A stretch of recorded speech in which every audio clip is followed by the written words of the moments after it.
Hello à tous, voici 3 mises à jour qui rendent la création de programmes la plus fluide possible.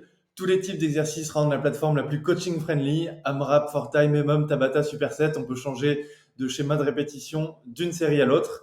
Un constructeur le plus CrossFit friendly également, avec tous les cas de figure possibles. Même les apps de CrossFit ne proposent pas des options aussi fluides. Et c'est la solution qui reste la plus précise pour la charge d'entraînement, puisqu'on va prendre en compte le volume, l'intensité, le tonnage, la durée, la distance. Et finalement, on va faire un petit point sur la création de groupes d'entraînement qui a été simplifiée. Alors c'est parti, on va se diriger vers les programmes où j'ai mis à jour l'interface des programmes un peu plus sympa et je vous ai préparé un exemple avec des exercices de démo.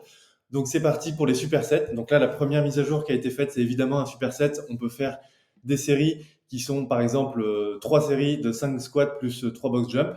Mais là, on va pouvoir varier les séries d'une série à l'autre. Donc admettons que je veux faire 3 squats pour la première série plus 2 box jump. Et pour la deuxième série, je veux changer le schéma. Et donc, je vais maintenant pouvoir le faire ultra simplement, comme vous pouvez le voir là. Par exemple, je vais faire donc 3 plus 2 pour la première série, 4 plus 1 pour la deuxième.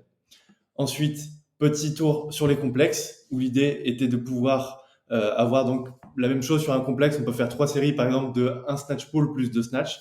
Donc là, l'idée, ça va être de pouvoir changer le schéma de répétition d'une série à l'autre. Donc par exemple, je vais pouvoir faire 1 plus 2 sur la première série. Et si je veux, je vais pouvoir faire 1 plus 1 sur la deuxième série, ou à mesure que je monte dans mes gammes de complexes.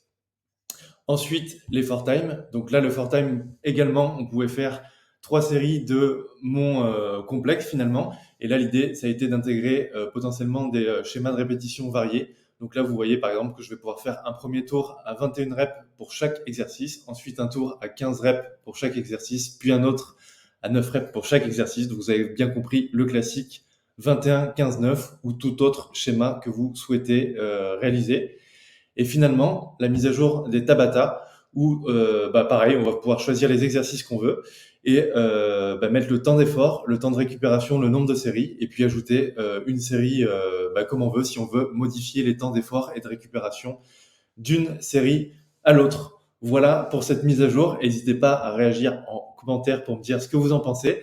Et du coup, pour finir, la petite mise à jour sur la gestion d'équipe. Donc la page des équipes a disparu, mais elle a été fusionnée avec la gestion ici des groupes d'entraînement, où donc on va retrouver la liste de ces sportifs. Et du coup, on va pouvoir créer un groupe comme ceci. Donc par exemple, je sais pas, pour une équipe de foot, vous avez les attaquants, les défenseurs pour avoir une programmation semi-individualisée. Ou là, vous êtes préparateur physique, vous avez également des coachings à côté. Donc vous allez pouvoir scinder les différents groupes d'entraînement. Et du coup, avec la liste des athlètes, vous allez avoir leurs statistiques aussi sur le bien-être, par exemple la diète, le sommeil, etc.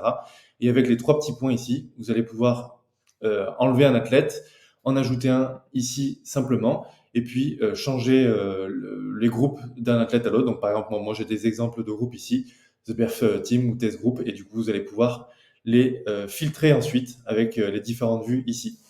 Voilà, n'hésitez pas à me dire ce que vous pensez de toutes ces mises à jour, et puis je vous souhaite un bon entraînement. À bientôt.